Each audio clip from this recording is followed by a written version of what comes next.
नेपाल बिस्तारै बिस्तारै एउटा भित्रभित्र जस्तो परिवेश परिस्थिति बन्दै आएको छ देशको। यसको एउटा निष्कर्षको दिशातिर अगाडि बढिरहेको छ।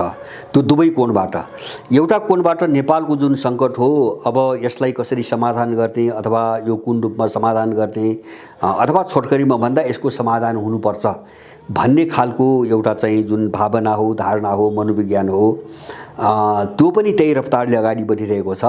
र अर्कोतिर नेपाललाई एउटा भूराजनीतिक सङ्कटमा फसाउने विदेशी शक्ति र त्यसले परिचालन गरेका नेपालभित्रका दलालहरू, अब यिनीहरू पनि आफ्नो योजनाको उत्कर्षमा अगाडि बढिरहेका छन्। अथवा जे चिज यहाँ कायम गर्न नेपालमा खोजिरहेका थिए, जसको निम्ति नेपालको भूराजनीति दुर्बल गर्न खोजिरहेका थिए, त्यो योजना पनि बिस्तारै बिस्तारै आफ्नो उत्कर्ष एउटा निष्कर्षको दिशातिर अगाडि बढिरहेको छ। र यो पछिल्लो कालमा जस्तो शेरबहादुर देउवालाई सर्वोच्च अदालतबाट प्रधानमन्त्री बनाउने घोषणा गर्न लगाइएपछि अब यसले एकदम तीव्र रूप लिएको छ, हैन? जस्तो मैले योभन्दा अगाडिका थुप्रै आफ्ना भनाइहरूमा मैले एउटा के कुरा राखेको छु भन्छ भने 47 साल पछिको तपाईको इतिहास भनेको नेपालको जो नव औपनिवेशिकता हो अथवा नेपालको जो एउटा गुलामीकरण गर्ने सुगौली सन्धिपछिको जो प्रक्रिया हो, त्यसको एउटा क्रियात्मक चरण 2047 सालदेखि सुरु भयो। मैले यो धेरै पटक भनेको छु। त्योभन्दा अगाडि जस्तो पृष्ठभूमि तयार पार्ने, परिवेश तयार पार्ने, पूर्वाधार तयार पार्ने कामहरू थुप्रै भए, बाह्य शक्तिबाट थुप्रै भए, तर 47 सालपछि चाहिँ उनीहरू एकदमै एक्सनमा गए, गम्भीर खालका एक्सनमा गए। र मैले दुई चारवटा एक्सनको नाम पनि धेरै पटक लिएको छु। जस्तो अर्थतन्त्र उनीहरूले बेच्न लगाए, निजीकरणको नाममा अर्थतन्त्र बेच्न लगाएर नेपाललाई कङ्गाल बनाए। दोस्रो चाहिँ तपाईँको दासढुङ्गा हत्याकाण्ड भयो, हैन? उनले चाहिँ एउटा पात्र पन्छाए, अगाडिको समस्या देखेर एउटा पात्र पन्छाए। दरबार हत्याकाण्ड भयो, हैन? दरबार पन्छाए। अनि माओवादी तपाईँको उठाए, उनले तपाईँको उनको अवरोधको रूपमा रहेका सभ्यता, संस्कृति, मूल्य मान्यता, नैतिकता अथवा सामाजिक सम्बन्धसँग जोडिएका जति पनि चिजहरू छन्, यिनलाई छिन्नभिन्न पार्न कोसिस गरे। यो सबै गरिकन उनीहरूले 62 सालमा चाहिँ यिनीहरूलाई बारुदीमा जुटाएर अहिले देशमा चाहिँ यो हालतमा देशलाई पुर्याएका हुन्। त्यस्तै गरी अब यो शेरबहादुरको उत्थानपछि नेपालको जो भूराजनीतिक सङ्कट हो र यससँग जोडिएको जो चाहिँ तपाईँको बाह्य रणनीति हो, अब त्यो एक्सनको रूपमा अगाडि बढिरहेको छ। मैले एक्सन यो अर्थमा मात्रै उठाउन खोजेको, त्यो एक्सनको रूपमा अगाडि बढिरहेको छ शेरबहादुर मार्फत। अब अहिले तीनटा चिजलाई हामीले यति बेला अलिकति गम्भीरतापूर्वक अध्ययन गर्न जरुरी छ। तीनटा घटना यो सन्दर्भमा, जस्तो पहिलो कुरा के हुन्छ भने नेपाल केपी ओलीको पालामा नेपाल इन्डो पेसिफिक रणनीति, अमेरिकाको इन्डो पेसिफिक रणनीतिमा संलग्न भएर त्यसमा चाहिँ नेतृत्वदायी भूमिका खेल्ने भनेर चाहिँ एउटा वचनबद्धता वा प्रतिबद्धता वा लिखित रूपमा एउटा सहमति गरिसकेको छ। त्यो चाहिँ केपी ओलीका परराष्ट्र मन्त्री प्रदीप गेवाली अमेरिका गएको बेला उही बेला त्यो सार्वजनिक भइसकेको छ। र त्यो इन्डो पेसिफिक रणनीति अन्तर्गत सोफा लगायतका केही सुरक्षा सम्झौताहरू पनि अमेरिकासँग नेपालले गरिसकेको छ, नम्बर 1। त्यसैले अहिलेको नेपालको सत्ता भनेको अघोषित रूपमा, यद्यपि यिनीहरूले डरले भन्दैनन्, तर यिनीहरू चीन, स्पेसली चीनका विरुद्धमा बनाइएको, चीनलाई घेराबन्दीमा हाल्ने र उसँग लड्ने भनेर बनाइएको अमेरिकाको जो इन्डो पेसिफिक रणनीति छ, त्यसको एउटा सदस्यको रूपमा अहिलेका दलहरू यो सत्ता रहेको छ। एउटा पाटो हामीले बुझ्नुपर्ने पाटो। दोस्रो, त्यहीसँग जोडिएको नेपालमा एमसीसी अनुमोदन भइसकेको छ। दोस्रो, हामीले राम्रोसँग ध्यान दिउँ, एउटा इन्डो पेसिफिक रणनीतिमा यिनीहरूको संलग्नताले त्यो सैद्धान्तिक सहमति भयो, नीतिगत सहमति भयो। त्यो इन्डो पेसिफिक रणनीतिलाई उनीहरूले, एमसीसीलाई के भनेका छन् अमेरिकनहरूले भन्छ भने, त्यो एसिया प्रशान्त क्षेत्रमा अथवा जसलाई उनले हिन्द प्रशान्त क्षेत्र भन्छन्, हिन्द प्रशान्त क्षेत्रमा एमसीसी त्यसैको एउटा अङ्ग हो भनेर उनले बारम्बार भनेका छन्। अथवा एमसीसी जो चाहिँ अनुदान भनेर उनीहरू आएका छन्, त्यो इन्डो पेसिफिक रणनीतिको एउटा हिस्सा हो भनेर उनीहरूले बारम्बार भनेका छन् र त्यसको अनुमोदन भएको छ। मैले भने इन्डो पेसिफिक रणनीतिमा सैद्धान्तिक सहमति र अब त्यसको व्यावहारिक रूप भनेको त्यसको एउटा प्रोजेक्ट भनेको तपाईँको एमसिसी होइन, त्यसको कार्यक्रमिक स्वरूप भनेको चाहिँ एउटा तपाईँको एमसिसी अनुमोदन भएको छ। र अब त्यो अनुमोदनपछि नेपाललाई अमेरिकाले आफ्नो कानुनमा बाँधेर आफू खुसी काम गर्ने एउटा बाटो खोलेको छ। नम्बर 2 अब यसको तस्बिर चाहिँ तपाईँको निस्कन केही समय लाग्ला, त्यसमा हामी पछि जाउँला। तेस्रो, अब त्यो परियोजना अन्तर्गत जोडिएका जति पनि कार्यक्रमहरू नि, कार्यक्रमका केही लक्षणहरू देखिन सुरु गरेका छन्। जस्तो एउटा उदाहरण, शेरबहादुर देउपाले केही समय अगाडि होइन, सायद मलाई लाग्छ यो 1 महिना अगाडि हो, 1 महिना अगाडि एउटा कुरा बोलेका छन्। उनले के बोलेका छन् भन्छ भने यो पश्चिम सेतीको चाहिँ अब सन्दर्भ आउँदाखेरि इन्डियाले चाहिँ चीनको लगानीबाट उत्पादन भएको बिजुली नकिन्ने भएको हुनाले अब यो पश्चिम सेती पनि इन्डियालाई दिनुपर्छ भन्ने खालको अभिव्यक्ति उनको आएको थियो। यसको अर्थ के हो भन्छ भने अब इन्डियाले किन्दैन भन्ने नाममा अब चीनले पनि बिजुली लग्छ, तिब्बततिर पनि बिजुली सङ्कट छ, त्यो कुरो यिनीहरू गर्दैनन्। तर यिनले के भन्छ भने चीनले उत्पादन गरेको बिजुली इन्डियाले किन्दैन भन्ने नाममा अब ठुलो लगानीतिर चाहिँ तपाईँको चीनलाई हात हाल्न नदिने यिनको रणनीति स्पष्ट रूपमा बाहिर आइसकेको छ होइन। हामीले यो चिज बिर्सन हुँदैन। यो एमसिसीको एउटा भाग हो। एमसिसीको एउटा भाग मैले किन भनिरहेको छु, शेरबहादुरको अभिव्यक्ति एमसिसीको एउटा भाग हो मैले किन भनिरहेको छु भन्छ भने एमसिसी सम्झौतामै के कुरा उल्लेख गरिएको छ भन्छ भने त्यसको प्रोजेक्टमाथि असर पुर्याउने अन्य कुनै पनि सम्झौताहरू होइन, यो एमसिसी संसदबाट अनुमोदन भएपछि ती सम्झौताहरू चाहिँ तपाईँको सक्रिय हुन सक्ने छैनन्, सक्रिय हुने छैनन् भनेको छ। अथवा चाहिँ अमेरिकन चाहिँ तपाईँको रणनीतिसँग बाझिने अरू कुनै पनि देशसँगका सम्झौताहरू, चीन मात्र होइन, अहिले त उनले यो बुँदा चाहिँ चीनलाई हेरिकन बनाएका हुन्, भोलि होला त्यसमा रुस पनि पर्ला, इन्डिया पनि पर्ला, अर्को देश पनि पर्ला। तर अमेरिकन रणनीति जे रणनीतिमा एमसिसी ल्याएका छन् त्यसलाई गोप्य रूपमा सञ्चालन गर्नुको निम्ति उनीहरूले अरू देशहरूलाई चाहिँ त्यहाँबाट किनारा त्यो बाटोमा आउनै नदिने खालको एउटा सम्झौता गराएका छन्। र शेरबहादुरको यो हरकत त्यही दिशातिर अगाडि बढेको छ। जस्तो चीनले लगानी गरेको विद्युत इन्डियाले किन्दैन भन्नुका पछाडि अब चिनिया लगानी चाहिँ नेपालमा ल्याउनु दिनुहुन्न, यसले चाहिँ हामीलाई अप्ठ्यारो पार्छ, भोलि एमसिसी अगाडि बढ्न गाह्रो पर्छ भन्ने आशयमा नै उनले यो कुरा गरिरहेका छन्। र अब यो कुरालाई मैले महत्त्वपूर्ण किन ठान्छु भन्छ भने यो कुरालाई हामीले अहिले युक्रेनको जो यो मारिउपोलमा जो लडाईँ सबैभन्दा ठुलो, सबैभन्दा महत्त्वपूर्ण, युक्रेनले पनि सबैभन्दा ठुलो शक्ति लगाएको र रुसले पनि सबैभन्दा ठुलो शक्ति लगाएको मारिउपोलको एउटा घटनालाई हामीले सम्झनुपर्छ। यति बेला त्यो मारिउपोल किन सबैको निम्ति केन्द्रबिन्दु बन्यो त भन्छ भने त्यो चाहिँ नेटोको चाहिँ तपाईँको सैन्य स्टेसन हो, कमान्ड कन्ट्रोल हो, नेटोको कमान्ड कन्ट्रोल हो, त्यो युक्रेनको सेना होइन। युक्रेनको सेना मात्रै भइदिएको भए मलाई लाग्छ यति ठुलो युद्ध एउटा चाहिँ जो एजो प्लान्ट भन्छ, स्टिल प्लान्ट छ, त्यो प्लान्टभित्र 2 महिनासम्म यति चाहिँ तपाईँको भयानक र भयावह युद्ध हुने थिएन। हुने भए अन्त पनि हुने थियो। रुसको अन्य भूभागमा रुसले आक्रमण गरेको छ, फर्केको छ, कहिले उता गएको छ। तर मारिउपोलमा जो लागेको गर्यो नि त्यसको कारण के हुन्छ भने त्यहाँ नेटोको कमान्ड सेन्टर छ र त्यहाँ अहिले पनि त्यहाँभित्र अमेरिकन र युरोपका कतिपय देशहरूका सेनाहरू, जर्नेलहरूले युक्रेनीहरूलाई तालिम दिइरहेको कुरा बारम्बार आइरहेका थिए। त्यसकारणले त्यसको बचाउ कसरी गर्ने, कसरी रुसको क्याप्चरबाट त्यसलाई जोगाउने भनेर उनको पनि सारा शक्ति लाग्यो र त्यसलाई चाहिँ नेटोको कमान्ड सेन्टरलाई समाप्त पार्नुको निम्ति रुसको पनि लगभग धेरै ठुलो शक्ति लाग्यो। र 4-5 दिन अगाडि अब केही सिप्न लाग्यो अब चाहिँ त्यहाँभित्रको एजो बटालियन थियो त्यसले आत्मसमर्पण गरेको छ र अब फाटाफुट्टा अझै पनि भित्र धेरै मान्छे छन् भन्ने कुरा आइरहेको छ। तर चाहिँ अब त्यो रुसको कब्जामा गएको छ, त्यहाँभित्र अब को छन् भन्ने कुरो बाहिर आउला।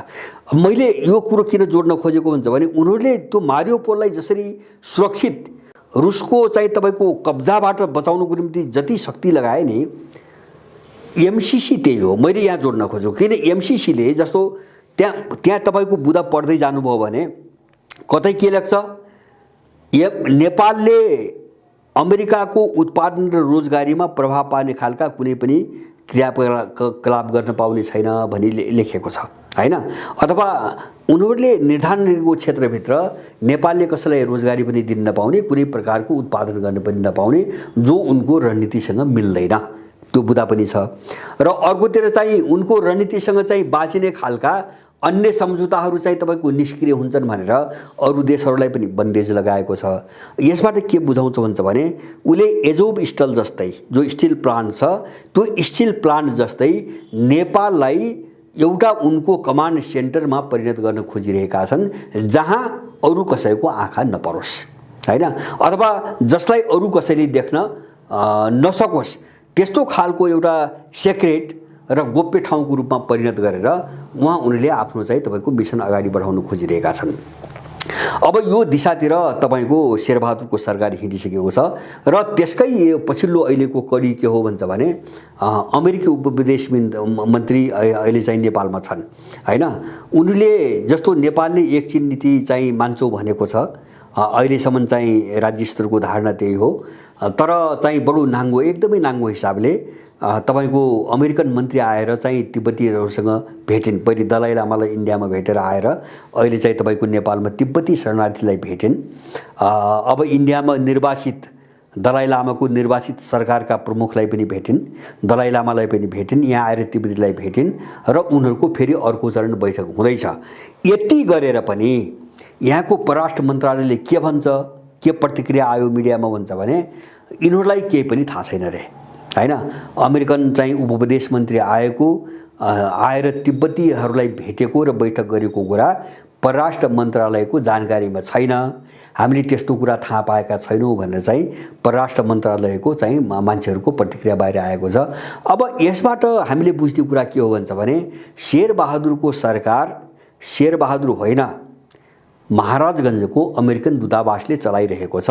यसमा कसैको पनि भ्रम हुनु हुँदैन। जब एउटा विदेशको मन्त्री जस्तो मान्छे नेपालभित्र आएर तिब्बती शरणार्थी क्याम्पमा गएर उनीहरूसँग बैठक गरेको भेटेको कुरा पनि थाहा हुँदैन भने सरकार सिधै अमेरिकाले चलाइरहेको छ।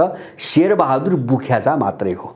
शेरबहादुर कस्तो हुन्छ भने जेलेन्स्की हो हैन, अर्को बाटोमा जस्तो जेलेन्स्कीको समस्या पनि त्यही हो। ऊ हास्य कलाकार फिल्मी क्षेत्रबाट ल्याएर चाहिँ राष्ट्रपति बनाइदियो। अब त्यसको सम्पूर्ण निर्णयहरू त्यो सिआईको जो कमान्ड छ, युक्रेनी सेनासँग बनाइएको त्यो कमान्डले र माफियाहरूले सारा निर्णय गरिरहेछन्। त्यसैको परिणाम हामीले सुन्छौँ नि। त्यो जेलेन्स्की एउटा जोकर जस्तो बनाएर उसलाई चाहिँ दिनदिनै चाहिँ आफ्ना भनाइहरू बदल्नुपर्ने ठाउँमा बेइज्जती गरिरहेका छन्। जस्तो कहिले जेलेन्स्कीले के भन्छन्, हामी रुससँग वार्ता गर्न तयार छौँ, कहिले के भन्छन् जबसम्म रुस फर्कन्न तबसम्म वार्ता हुन्न, कहिले के भन्छन् उनी हामी चाहिँ नेटोमा सामेल हुँदैनौँ, हामी न्युट्रल देश बन्न तयार छौँ हैन, कहिले के भन्छन् भन्दाखेरि नेटोमा सामेल नभएको भए हाम्रो यो दुर्दशा हुने थिएन, नेटोमा हामी सामेल हुन्छौँ हैन, युक्रेन चाहिँ युमा सामेल हुन्छ, न्युट्रल देश बन्दैन आदि इत्यादि। कहिले पुटिनसँग वार्ता गर्छु, कहिले गर्दैन। अब उनले चाहिँ दिनदिनै यो कुरो बदल्न किन बाध्य भइरहेछन् हुन्छ भने त्यो भित्र यिनलाई राखेर छलफल गरिँदैन, त्यहाँ निर्णय गर्ने अर्को गिरोह हुन्छ अनि उनले निर्णयको जानकारी गराउँछ। यसो बोल भन्छ, उनी एउटा कुरा बोले भने होला उनका मनमा चाहिँ यो वार्ता गर्नुपर्छ, सम्झौता गर्छ, युक्रेन बर्बाद भयो, उनी त युक्रेनको होला मनमा। अब त्यो मनमा लागेको एउटा कुरा बोल्छन् उनी, त्यसपछि उनलाई चाहिँ समातेर अर्को कुरो बोल्न लगाइन्छ। अब यो हालतमा चाहिँ जेलेन्स्कीलाई उनले पुर्याएका छन् र शेरबहादुर देउवाको नियति पनि त्यही हो, त्योभन्दा फरक छैन। अब हामीले यति बेला चाहिँ यो चिजलाई अलिकति गम्भीरतापूर्वक किन हेर्न जरुरी छ भन्छ भने मैले कहाँ जोड्न चाहन्छु भने युक्रेन सङ्कट अब चाहिँ वार्ताबाट नसुल्झिने बिन्दुमा गइसकेको छ। हामी सबै नेपालीहरू यसमा एकदमै स्पष्ट हुनुपर्छ, वार्ताबाट किन सुल्झँदैन हैन। मैले यसका दुईटा कारण देख्छु। एउटा कारण के हो भन्छ भने अमेरिकन र नेटोले रुसलाई घेराबन्दी गर्नको निम्ति हैन, रुसको सिमानामा लगेर नेटोको सेना र परमाणु हतियार तैनात गर्नको निम्ति युक्रेनलाई जसरी प्रयोग गरे, त्यसबाट आफ्नो बचाउ गर्नको निम्ति रुसले युक्रेनमाथि हात हाल्यो र उसले अहिले गरिरहेको र गर्न खोजेको मूल काम के हो भन्छ भने पूर्वीदेखि दक्षिणी युक्रेन, जस्तो हामीले लुहान्स्कको कुरा सुन्छौँ, डोनेस्कको कुरा सुन्छौँ, जसलाई डोनबास क्षेत्र भनिन्छ, जसभित्र मारिउपोल पनि पर्छ, त्योदेखि लिएर दक्षिणतिर तपाईँको खेर्सन सहर भयो, अनि चाहिँ त्योभन्दा पश्चिमतिर काला सागरसँग जोडिएको चाहिँ तपाईँको ओडेसा क्षेत्र भयो। अब यो सबै बेल्ट के हो भन्छ भने सामुद्रिक मार्गसँग जोडिएको भाग हो। जस्तो युक्रेनको दक्षिणी भाग खेर्साङ र चाहिँ तपाईँको डोनेस्क चाहिँ तपाईँको काला सागरसँग जोडिन्छ। यता चाहिँ लुहान्स्क र चाहिँ डोनेस्क चाहिँ तपाईँको एजोभ सागरसँग जोडिन्छ। अब युक्रेनको यो दुईटा सम्पर्क चाहिँ काटेर यो पुरै क्षेत्रलाई रुसले कब्जा गरेर त्यसलाई आफ्नो सुरक्षा जोन बनाउन खोजिरहेको छ र रुसले बनायो पनि। अब ओडेसा बाहेक कुनै पनि क्षेत्र बाँकी छैन। यता पूर्वतिर के अरे चाहिँ एजो प्लान्टमा चाहिँ तपाईँको त्यो युक्रेनी सेनाले आत्मसमर्पण गरिसकेपछि अब त्यो पूर्वी भेग सबै रुसको कब्जामा गइसक्यो। दक्षिणतिर खेर्सोङमा पनि रुसले आफ्नो सरकार बनाइसक्यो, गभर्नर नियुक्त गरिसक्यो। अब एउटा बाँकी भएको ओडेसा मात्रै हो। अब रुसले त्यसलाई चाहिँ सुरक्षा कवच हैन, किन यही क्षेत्रमा टेकेर चाहिँ उनीहरू चाहिँ क्रिमियामाथि आक्रमण गर्ने, रुसमाथि पस्ने योजना बनाएको अब रुसको चाहिँ तपाईँको चाहिँ बुझाइ छ। यथार्थ पनि त्यही हो। त्यसकारणले रुसले यो भूभागलाई कुनै पनि हालतमा युक्रेनका हातमा अब दिँदैन। यसमा चाहिँ मलाई कुनै शङ्का छैन, नम्बर 1। दोस्रो कुरा, अब यहीसँग जोडेको अर्को पाटो के हो भन्छ भने अब यो भूभाग गुमाएर युक्रेनले रुससँग सम्झौता गर्दैन भन्नुभन्दा पनि अब यसैलाई मुद्दा बनाएर अमेरिकनहरूले रुससँग युक्रेनलाई कुनै पनि सम्झौता गर्न दिँदैनन्। भनेपछि रुसले त्यो भूभाग पनि नछोड्ने आफ्नो सुरक्षाको कारणले, र अब त्यो भूभाग नछोडिकन अझ त अहिले त जेलेन्स्कीको पछिल्लो कुरा हेर्ने हो भने उनले उचालेर क्रिमिया पनि हाम्रो हो भन्न थाले अहिले। भनेपछि त्यो बल्झाउँदै लगेका छन्, झनै बल्झाउँदै लगेका छन्। अब उनीहरू सम्झौतामा नआउने भएपछि युक्रेन सङ्कट चाहिँ तपाईँको अब समाधानहीन बाटोमा गयो। यसको अर्थ हो युद्ध अब लम्बियो अथवा यो दीर्घकालीन युद्धमा परिणत भयो। जो कुरा अमेरिकाले पनि बोल्यो, रुसले पनि भन्यो, युरोपियनले पनि भने युक्रेनको लडाईँ दीर्घकालीन लडाईँमा परिणत भयो।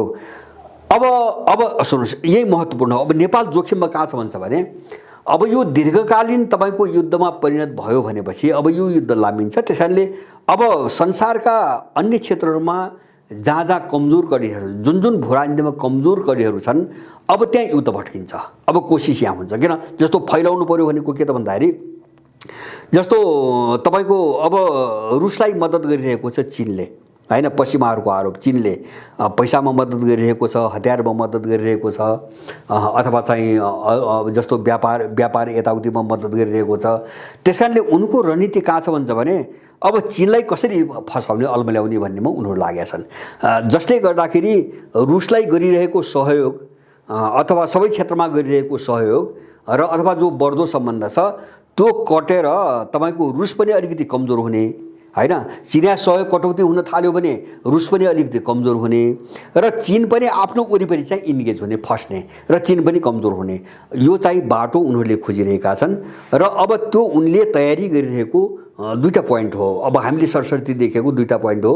एउटा ताइवान, निकै चर्चामा चाहिँ ताइवान, दोस्रो हो चाहिँ चर्चामा नरहे पनि नेपाल हैन। अब नेपालको भूराजनीति हो जो तिब्बतसँग जोडिएको छ, अथवा तिब्बत र ताइवान नै अब चीनका विरुद्ध खेल्ने पश्चिमाहरूका कार्ड हुन्, अरू कार्ड चाहिँ तपाईँको छैनन्। जस्तो उइगुरको विषयमा गर्दै तालिबान आइसकेपछि यो बन्द भयो, तालिबान सत्तामा आएपछि यो चाहिँ तपाईँको बन्द भयो, अहिले सम्भावना छैन। अब यो दुईटा चिजमध्ये हामी तुलना गरौँ। जस्तो उनीहरू चाहिँ पश्चिमाहरूको रणनीति अहिले के छ भन्छ भने कसैसँग पनि फ्रन्टमा सामुन्यमा आफू नभिड्ने हैन, न रुससँग न चीनसँग। जस्तो अमेरिकाले अस्ति 3-4 दिन भयो भर्खरै एउटा निर्णय के गर्यो भन्छ भने युक्रेनलाई लामो दूरीसम्म मार हान्ने मिसाइल चाहिँ नबेच्ने निर्णय गर्यो। त्यसको कारण के भन्यो भन्छ भने कहिले युक्रेनले रुसको भित्री भागसम्म मिसाइल हानिदियो भने हाम्रो चाहिँ रुससँग लडाईँ सुरु हुन्छ र एउटा ठुलो डरलाग्दो युद्ध सुरु हुन्छ। त्यसैले युक्रेनलाई सानातिना हतियार दिने र उसलाई लडिराख्ने, रुसलाई चाहिँ इन्गेज गरिराख्ने ताकत पनि दिइराख्ने, तर रुसमाथि अलिकति भित्रैसम्म हान्ने ठुला हतियार पनि नदिने, किन त्यसले चाहिँ सिधा आफै लड्नुपर्ने जोखिम उत्पन्न गर्छ। अब यो रणनीतिमा अमेरिकनहरू हिँडेका छन्। अब त्यसले गर्दाखेरि अब उनीहरू चाहिँ जस्तो रुस र चीनको यो सहकार्यलाई अलिकति चाहिँ तपाईँको कटाउने हैन, परिस्थितिबाट अलिकति कटाउने र चीनलाई पनि जो विकास गरिरहेछ अब अथवा चाहिँ दक्षिण चीन सागर पूर्वी प्रशान्त सागरमा जो उसको प्रभाव बढिरहेछ यसबाट चाहिँ रोक्नको निम्ति उसलाई चाहिँ एउटा आन्तरिक द्वन्द्वमा चाहिँ तपाईको रुम ल्याउने एउटा बृहत डिजाइनमा उनीहरू हिँडेका छन्। अब त्यो दुईटा पोइन्ट भनेको अन्त कहीँ पनि छैन, एउटा ताइवान हो र दोस्रो नेपाल हो, तिब्बत हो। अब यो दुईटाको तुलना गरौँ। दुईटाको तुलना गर्दाखेरि मलाई लाग्छ नेपालको जुन महत्त्व छ अथवा तिब्बतको महत्त्व जुन छ उनको निम्ति त्यो महत्त्व ताइवानको छैन। यो गलत हो, मान्छेको बुझाइको कमजोरी। किन भन्छ भने पहिलो कुरा ताइवान चीनबाट अलगिएको समुद्रको बिचमा भएको एउटा टापु हो। त्यसकारणले ताइवान एकछिन मानौँ अमेरिकनहरूकै कन्ट्रोलमा गएछ भने पनि त्यसले चीनमा कुनै ठुलो भयानक तत्काल कुनै पनि खतरा पैदा गर्दैन। चीनको मुख्य भूमिबाट त्यो धेरै टाढा छ, नम्बर 1। दोस्रो के छ भन्छ भने प्राकृतिक स्रोत साधन को कोणबाट हैन जुन महत्त्व तिब्बतको छ त्यो महत्त्व ताइवानको छैन। दोस्रो कुरा हैन त्यो आर्थिक दृष्टिकोणबाट पनि उनीहरूलाई त्यति ठुलो फाइदा छैन, तिब्बत जति फाइदा त्यहाँबाट हुन सक्ने अवस्था छैन।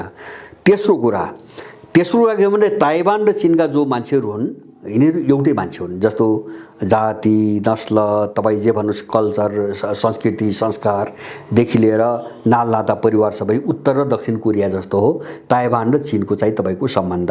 त्यस कारणले अब त्यो सम्बन्ध वारकी पार एकले अर्कालाई मेटाउने दिशातिर लग्न सकिन्छ भन्ने स्वयं पश्चिमाहरूलाई विश्वास छैन। जस्तो अहिले उत्तर र दक्षिण कोरिया जतिसुकै ठुलो दुश्मनी भए पनि मलाई के लाग्छ भन्छ भने उत्तर कोरिया र जापानको बिचमा जति सजिलै युद्ध हुन सक्ला त्यो युद्ध दक्षिण कोरिया र उत्तर कोरियाको बिचमा हुँदैन, सम्भव हुँदैन। किन भन्छ भने त्यहाँ त झन् कस्तो छ भन्छ भने अहिले पनि एउटै परिवारका मान्छे दुईतिर छन्। अहिले पनि हैन, उही पहिलो पुस्ता नै छुट्टिँदाखेरिको पहिलो पुस्ता अहिले पनि जीवित छ र परिवारको एउटा मान्छे उत्तरतिर छ, अर्को मान्छे दक्षिणतिर छ।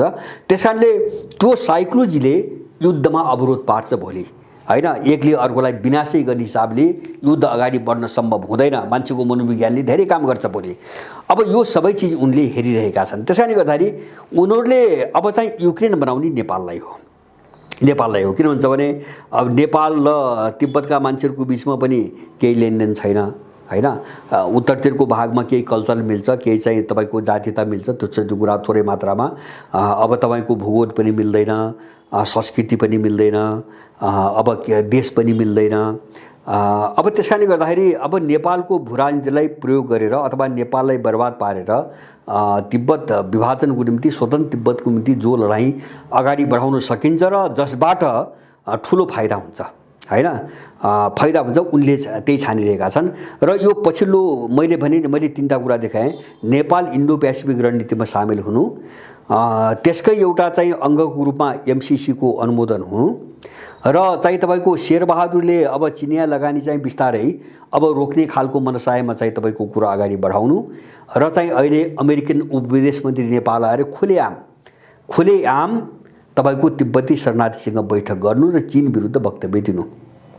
यो सबै घटनाहरूले के देखाउँछ भन्छ भने उनले युक्रेनको प्रयोग गर्न सुरु गरिसके हैन। अमेरिकनहरूले नेपालको भूराजनीतिलाई युक्रेनको रूपमा प्रयोग गर्न सुरु गरिसके, जस्तो उनले 2014 देखि गरेका थिए। जस्तो याकुनुभिचलाई पहिले चाहिँ यो रुसी भाषी हो भनेर अपदस्थ गर्न लगाए, त्यसपछि त्यहाँ चाहिँ युक्रेनी मान्छे राष्ट्रपति बन्यो, बोरोसेन्कोको राष्ट्रपति बने। अनि चाहिँ अब त्यसपछि लगातार त्यो रुसी भाषीमाथि यस्तो चाहिँ आम नरसंहार भयो कि 1.5 वर्षको अवधिमा 14 र 15 को बिचमा 1.5 वर्षको अवधिमा 15,000 रुसी भाषीहरू मारिए डोनबास क्षेत्रमा, जो अहिले लुहान्स्क र डोनेस्क भनिरहेका छौँ हामीले। 15,000 चाहिँ रुसी भाषीहरू मारिए, लाखौँको सङ्ख्यामा विस्थापित भए। त्यो गराए किन भन्छ भने युक्रेनलाई भिडाउनु छ त्यहाँ त हैन, रुससँग जसरी पनि भिडाउनु छ। अब उनले यत्रो नरसंहार गरेपछि त्यसलाई रोक्नको निम्ति 14 र 15 मा दुईवटा मिन्स्क सम्झौता भए। जर्मनी फ्रान्स समेत बसेर चाहिँ रुस तीनटा देश बसेर त्यो डोनबास क्षेत्रका मान्छेहरू र चाहिँ तपाईँको युक्रेनी सत्ताका बिचमा मिन्स्क सम्झौता भयो। त्यसलाई पनि अमेरिकाले कार्यान्वयन गर्न दिएन। गरेको सम्झौतालाई युक्रेन आफैले गरेको हस्ताक्षरलाई पनि अमेरिकाले हस्ताक्षर गर्न दिएन, किन उसको सोच त भित्र रणनीति त युक्रेनसँग भिडाउनु नै थियो, रुससँग भिडाउनु थियो। हुँदा जेलेन्स्कीलाई उठायो अनि चाहिँ 2019 मा चाहिँ नेटोमा युक्रेनलाई नेटोमा सामेल गर्ने भनेर संविधान संशोधन गरेर त्यो दफा नै राखिसकेपछि अनि चाहिँ रुससँग यो हालत आयो। अब उनले हाम्रो भूराजनीति बिगारेर, चीनसँग भूराजनीति बिगारेर एक खालको चीन र नेपालको बिचमा युद्ध गराउन खोजिरहेका छन्। किन भन्छ भने उनीहरू आफै फ्रन्टमा आएर त्यो गर्न सक्ने हालत छैन। जसरी युक्रेनलाई प्रयोग गरे उनीहरूले, नेपालका दलालहरूलाई प्रयोग गरेर चीनसँग एउटा शत्रुतापूर्ण चाहिँ तपाईँको वातावरण बनाउने र सकेसम्म मुठभेड गराउने। यो मुठभेड गराउने त्यति भएपछि सम्बन्ध पुरै बिग्रियो, टोटली बिग्रियो। अब मुठभेडकै अवस्था अब सम्बन्ध बिग्रियो। सम्बन्ध बिग्रिसकेपछि मैले अघि नै पनि भने एमसीसीलाई एउटा यस्तो कमान्ड कन्ट्रोल, एमसीसी को कमान्ड कन्ट्रोल बनाउने कमान्ड सेन्टर नेपाललाई के अरे अमेरिकाको एउटा कमान्ड सेन्टर बनाएर यहाँबाट चाहिँ तपाईँको गोप्य रूपमा चाहिँ तपाईँको एउटा युद्ध, छद्म युद्ध चाहिँ अगाडि बढाउने, यो खेलमा अमेरिकनहरू अगाडि आइसकेका छन्, फ्रन्टमा आइसकेका छन्। यो उनलाई एकदम जरुरी भइसकेको छ। किन रुससँग पनि उनी असफल भए हैन, दुईटा कोणबाट टोटली असफल भए। एउटा चाहिँ तपाईँको रुबलको चाहिँ तपाईँको बजार यसरी बढ्यो हैन, जो उनले गरेको कल्पनाको एकदमै विपरीत छ। डलर एकदमै खस्कियो र रुबलको बजार एकदमै बढ्यो हैन त्यो व्यापार क्षेत्रमा। एउटा दोस्रो चाहिँ उनलाई निर्णायक मार भयो अहिले मारिउपोलमा, जो एजो प्लान्ट स्टिल प्लान्ट थियो, त्यहाँ चाहिँ यिनको सेनाले सरेन्डर गरेपछि, आत्मसमर्पण गरेपछि अब यिनीहरू लगभग युक्रेनमा यिनीहरू पराजित भइसकेको अवस्था हो। यसलाई एनके उनीहरू तानेर रुसलाई इन्गेज गराइराख्ने रणनीतिमा मात्रै छन्। तर एजोब स्थलमा यिनको आत्मसमर्पण भनेको यिनको पराजय हो, नेटोको पराजय हो। त्यसकारणले अब अर्को ठाउँ यिनले खोजि नै सके हैन। त्यहाँ नसकेपछि अर्को ठाउँ खोजे, त्यो भनेको नेपाल हो। हामी यसमा एकदमै होशियार हुन जरुरी छ। होशियार मात्रै हैन, म त के बुझ्छु भन्छ भने अब उनीहरूले यो गरी छाड्छन् हैन, यो उनको मिसन हो, अमेरिकनहरूको मिसन हो हैन, उनको समस्या पनि हो। उनी डुब्न थाले, त्यसबाट कसरी बस्ने, उनको साम्राज्य कसरी बचाउने भन्ने एउटा छटपट्टि पनि छ, उनले गर्छन् नै। अब हाम्रो देशभित्र जो छन् उनले पालेका, उनले प्रयोग गर्दै ल्याएका सत्तामा बस्दा मान्छे छन्, यिनीबाट अब देश सुरक्षा हुँदैन। यो दुईटा चिजमा कुनै शङ्का नभएपछि हामी प्रतिरोधको बाटोमा जानुको विकल्पै छैन हैन, विकल्पै छैन। अहिले एउटा दुर्भाग्य हाम्रो के हो, विडम्बना भन्छ भने हामीले यो चीजलाई बुझ्न सकेनौँ। नेपालीहरूको चेतनाले, हाम्रो स्तरले, हाम्रो अवसरवाद र स्वार्थी प्रवृत्तिले हामीलाई भोलिको चीज बुझ्न दिइरहेको छैन। हामी आज आँखा अगाडि जे देख्छौँ हामी त्यही नै अन्तिम सत्य हो भनी ठानिरहेका छौँ। हामी ठुलो दुर्घटनाको बाटोमा गइरहेका छौँ। यद्यपि अब अमेरिकनहरूले गरेको कोसिसमा उनीहरू सफल हुन्छन्, नेपाल युक्रेनमा परिणत भइहाल्छ, मैले त्यो दाबी गर्न खोजेको होइन। तर उनको सम्पूर्ण डिजाइन त्यही हो। त्यसको काउन्टर पनि होला भोलि जस्तो। अब चीनले त त्यसको प्रतिकार नगर्ने त कुरा त आउँदैन हैन। अब त्यो त्यसबाट नसकिने भयो भने यिनी मत्थर पनि हुन सक्छन् अमेरिकनहरू। होइन, यसलाई विस्फोटक बनाएर जस्तो चीनलाई यहाँ इन्गेज गराउने, नेपालबाट चाहिँ छद्म युद्ध सुरु गर्ने, इन्गेज गराउने र त्यसपछि ताइवानतिर चाहिँ अर्को खेल खेल्ने, आफू उतातिर खोल्ने रणनीतिमा गए भने नेपाललाई एउटा आगोको मुस्लोमा परिणत गर्न सक्ने सम्भावना एकदमै व्यापक छ।